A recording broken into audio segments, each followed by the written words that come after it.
Welcome to Bible Study. It's so good to be back with you for another day as we round out this week of looking at the Enneagram Type 3 personality, the performer. All of this brought to you thanks to the generosity of those who are a part of Christ Table. If you'd like to find out more about Christ Table, visit that URL right there, www.christtable.today. Sign up for the email list. Would you consider donating so that we have the resources to continue to bring these Bible studies to you, as well as all of the other things that Christ Table makes possible for you and your spiritual formation journey. Specifically, though, I want to make sure that you have all of the tools necessary to help you along on this Bible study with us. And so if you visit go.christtable.today/BU, you're going to find links to a lot of resources that will help you as you join this Bible study on the Enneagram with us. You'll find a link to the book, Ian Crone's The Road Back to You, where you can understand maybe a little bit more about the Enneagram test and the personalities and all those things.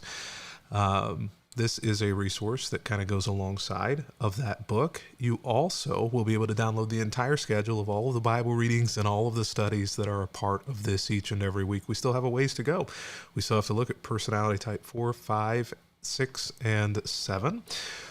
Also, you're going to find a couple of Enneagram personality tests that you can choose from, and that will help you understand exactly where you fit in, and maybe will help you see which Bible characters perhaps are most like you. And so we appreciate you being a part of what we're doing. But as for today, let's dig in. When we come to today's Bible study, we are coming to the end of the type 3 personality, and our focus for today is Judas. And if you're a type 3 personality, being associated with Judas probably is not your favorite thing. But what we have been learning throughout this journey is that all of us have strengths in our personality and all of us have weaknesses in our personality. And if we live in those strengths, then we can live a very healthy life where all of the attributes of our personality can be positive, can create incredibly good things within us and within the world around us. But no matter what your personality type is, if we are in an unhealthy place, it can create chaos in the world around us and create a lot of trauma and trouble within ourselves as well. And so Judas is perhaps the poster child for an unhealthy personality type in general, and a unhealthy 3 specifically. So, what is a 3 personality type? Well, we put this up every day during the study this week, and so if you're just joining us and haven't seen all the other ones, I want to make sure that you see this so that you can know whether or not you're a type 3 personality. We're calling this the performer. The basic driving desire for somebody who is a type 3 performer personality is to be seen as successful and valuable. These people really have a lot of incredible gifts, and when used well, they are very successful and very valuable. But what drives that sometimes is a fear of being worthless, of not being successful, of not being valued by other people, which can lead to an unhealthy reliance on dishonesty. And that is the thing that 3s typically find that is their weakness that they constantly kind of struggle with, especially if they're in an unhealthy state, is that propensity for lying or dishonesty in order to create a act on the outside that does not reflect what's going on the inside. How do you know whether or not you're 3? Well, you can take a test over there at go.christtable.today/BU, or if these words describe you, or if other people often use words like this to describe you, you may well be a 3. Confident, image conscious, driven, fast-paced, competitive, charming, superficial, praise-seeking, goal-oriented, and productive. So when we look at Judas, I want to kind of look at a passage in the Bible about Judas that is not the place that we normally go. Because what this passage in the book of John is going to do is it's going to enable us to see a bit behind the scenes of what's going on in Judas's personality. And this is something that we all can struggle with, like I said, and that is putting up a fake exterior that does not reflect what's going on the inside. The Bible always speaks against that being a positive thing. 3, who is on the outside what they are on the inside, unstoppable, amazing. But when that doesn't match up, and we're going to find that with Judas, it can be lethal. It can be catastrophic. So we're going to John chapter 12, verses 1 through 11, where we're somewhere either just before Passion Week or we're right in the beginning of Passion Week, depending on whether or not you look at Matthew or Mark or John's order of events in the timeline. But we are right here before the betrayal of Jesus, right before the crucifixion. And so there has been a lot of water under the bridge between the disciples and Judas and Jesus. They've been with each other for multiple years now. 6 days before the Passover celebration, which is where John marks it, so just before probably the triumphal entry, just before the Passover celebration begins, Jesus arrives in Bethany, which is the home of Lazarus, the man that he had raised from the dead. A dinner was prepared in Jesus' honor, and we have a lot of record of dinners of Jesus with Martha and Mary and Lazarus. But this one is unique because something happens here that is going to help us have a window into Judas's personality. Martha served, and Lazarus was among those who ate with him, with Jesus. Then Mary, who is a sister to Martha and Lazarus, takes a 12-ounce jar of expensive perfume made from essence of nard. She anoints Jesus' feet with it, wiping his feet with her hair, and the house was filled with the fragrance. Now, I don't have time to go into it here, and this is not really necessary to Judas's personality, but one thing that we might want to be aware of is this is an extremely rare and extremely expensive perfume. Whether or not Mary could have afforded this on her own is questionable and maybe even unlikely, because it seems as though she was unmarried. And so women, unfortunately, in those days, it's not the same way it was today. They were seen generally as property, would not have been able to work or raise much money on their own. It's unlikely probably that she would have been able to afford this. And what is more likely is this was probably her inheritance from her parents. And so this is the nest egg in case she gets into trouble financially at some point in her life. She can translate or turn this in to money. And so this was essentially, if I remember correctly, about a year's worth of wages for a well-paid worker in those days. So this is extremely expensive, extremely rare. And she breaks the seal, anoints or pours it on Jesus, and because it was pure, which means it doesn't have any additives or anything in it, it was concentrated, and that smell goes everywhere. And so she's caused a scene. She's caused a scene by opening a bottle of something so expensive. She's caused a scene as a woman by touching and anointing a man, a rabbi, and she's caused a scene by using something that was so unbelievably expensive on somebody who was very dedicated to the poor. Really spent a lot of time teaching and preaching about using money well and using money wisely. And so she, in this moment, has really stepped into the spotlight here. She has done something that was out of the ordinary, was extraordinary, and in a lot of ways was taboo. There are multiple social fouls kind of that have happened here in a way of just being completely and utterly unusual. But the main thing that I want to point out, because it's going to become relevant here in just a moment, is that she steps into the spotlight in a radical way by the expense of this, by anointing a female, anointing a rabbi, by Jesus touching a man who was not her husband, all of these things have put her in the spotlight in a very visible way in a large group of people, and all eyes are on her. She is being judged in this moment by everybody who is in the room, as any of us would, were we to encounter something as radical and as unusual and as maybe even potentially offensive as this is.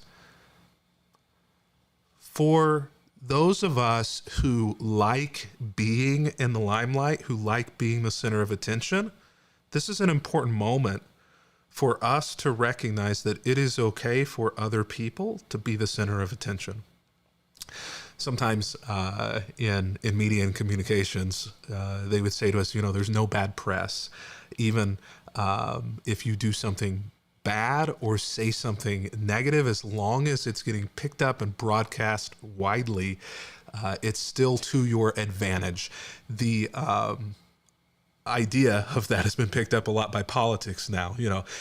The more radical you say, the more radical something is that you say, the more followers and attention and eyeballs that you get. And so for somebody who kind of thrives on performance and thrives on attention and wants to be the center of whatever room they're in, this is a real learning moment in that you have to allow other people sometimes to have the spotlight and be okay with it.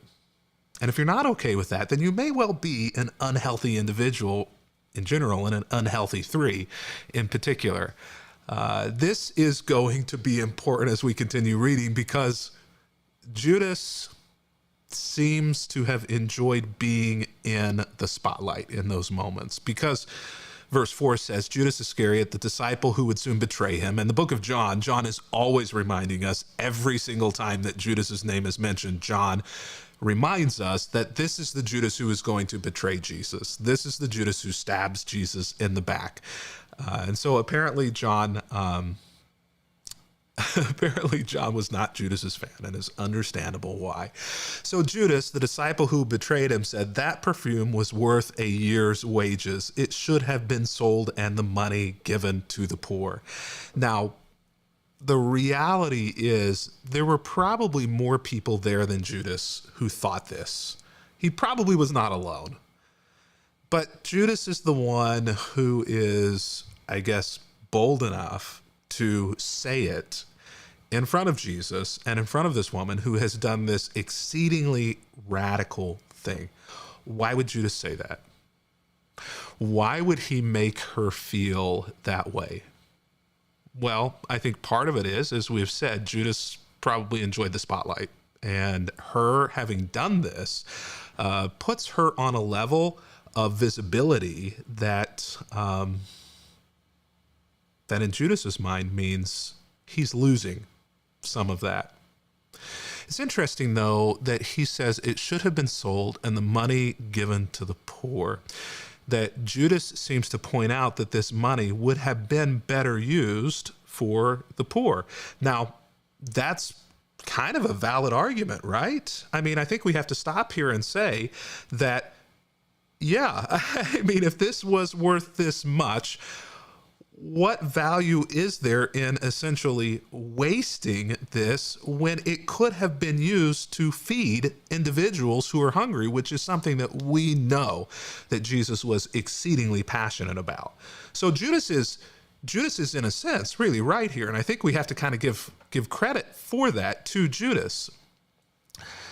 But what we're also seeing here, and we'll understand why when we get to the next verse. What we're also seeing here, though, is that Judas knows exactly what to say to move the room. This is something that performers are adept at reading other individuals and what they want to hear or what they need to hear in order for the three to move them to the place where the three needs them to be. So life for a type 3 personality is a bit like a game of chess. And so everybody has moves and everybody has counter moves, and the three is usually 2 or 3 steps ahead, thinking what needs to happen and how the three can prevail upon the situation or the person in order to move it in that direction. Now, the end goal may be really good, but sometimes the process that a 3 will take to get there, if they're unhealthy, is not good or unwise, as we've talked about in other Bible studies this week. 3s know how to move people. That can be a really good asset. And that can be a really dangerous asset as well, depending on whether we're in a good and healthy place or an unhealthy place. Judas knows what to say to move the room because he knows that everybody there understands that Jesus cares and has spoken a lot about the oppressed, especially the poor. And so Judas knows what to say to move those people to his side of the room, away from Mary's side of the room. Now, why do I say that Judas is moving a room? Well, I say that because of the next verse. Verse 6 says, not that he cared for the poor. we should be surprised that John would be the one to point this out, since John points out every time that Judas is mentioned that he is the betrayer. Don't forget, John's going to point out to us as well, Judas couldn't have given any care in the world to the poor. It wasn't that he cared for the poor, John tells us. Judas was a thief. And since he was in charge of the disciples' money, he often stole some for himself. Now, John is writing this in retrospect. In the moment, John did not know, and I would suggest that none of the disciples knew, that Judas was stealing from the money of the ministry of Jesus in order to keep for himself. Because we know that all the disciples were absolutely shocked when Judas was the betrayer. Why were they absolutely shocked when Judas was the betrayer? Even though we know that he had been stealing money throughout the lifetime of the ministry for himself, because he was putting on an act. He was living a life that did not reflect on the outside what was going on the inside. And so John, writing this story later, reflecting back, remembers not only that Judas was the betrayer, but he also remembers that so much of what Judas did was not for the good of the situation, was not for the good of the woman, was not for the good of Jesus, was not for the good of the disciples, but was for the good of himself. And I think that's an important point, because what this points out is that Judas, in not being healthy, doesn't just betray Jesus, but Judas ends up betraying the rest of the disciples. Judas ends up betraying this woman. Judas ends up betraying the entire ministry, and ends up betraying the poor. He's taking money away from the ministry, which could have been used and was used to help the poor, and then pointing to this woman and saying, you're the problem.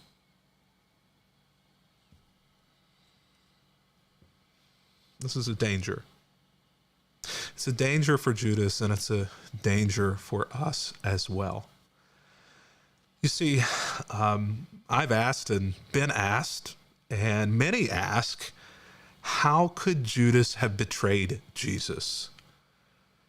How could somebody who was so on the inside, who saw the miracles, who was there for all of the teaching, what we have on record and all the teaching that we don't have on record, how could somebody see all of this, participate in all of this, be a part of all of these things? We know that the disciples were involved in healings. We know that the disciples were involved in teaching. We know that the disciples were involved in miracles. How could somebody who had been a part of all of that betray Jesus? It wasn't just a momentary issue. It was a multi-step journey to the betrayal. And this is the danger for all of us, but this is a danger especially for a 3, for somebody whose weakness is deceit and lying, and being something they're not, that in those small moments where it may not seem to matter that I'm just shading the truth or withholding a little bit, that I'm not being completely transparent about what I think or what I feel because I fear that you're going to make a judgment about me or that I'm not going to be able to move you to where I need you to be, that in those small, insignificant moments, if we act in that way, that they build to great moments of great betrayal. Jesus replies, and I love this, leave her alone. Judas, shut up. She did this in preparation for my burial. You will always have the poor among you, but you will not always have me. I kind of, in this moment, cry out a little bit. Jesus, why didn't you call him out? Certainly Jesus knew. Why didn't you call him out? Why didn't you point out why do you let him off the hook a little bit? I don't know. But I like to think that it's Jesus giving him another chance. I like to think that it's Jesus hoping that he'll hear what he says there whenever he says, you're always going to have the poor with you, but you won't always have me. I like to think that it's Jesus reminding Judas of what's important and that there's time to turn things around. And I think that that's a good reminder for us as well. For three, at their best, and I have to believe that there were moments where Judas was at his best, I don't believe that Jesus intentionally hired a betrayer. I believe that we're all in control of our own destinies. And I believe at one point Judas stood equal or maybe head and shoulders above the other disciples. At their best, and I think this was Judas, type 3s are driven to accomplish the goals they set, enthusiastic in sharing strategic advice, taking on any role that the situation calls for. I think at his best, Judas was that. But at their worst, they're chameleons and focus so much on goals that they fail to pay attention to the feelings and contributions of others.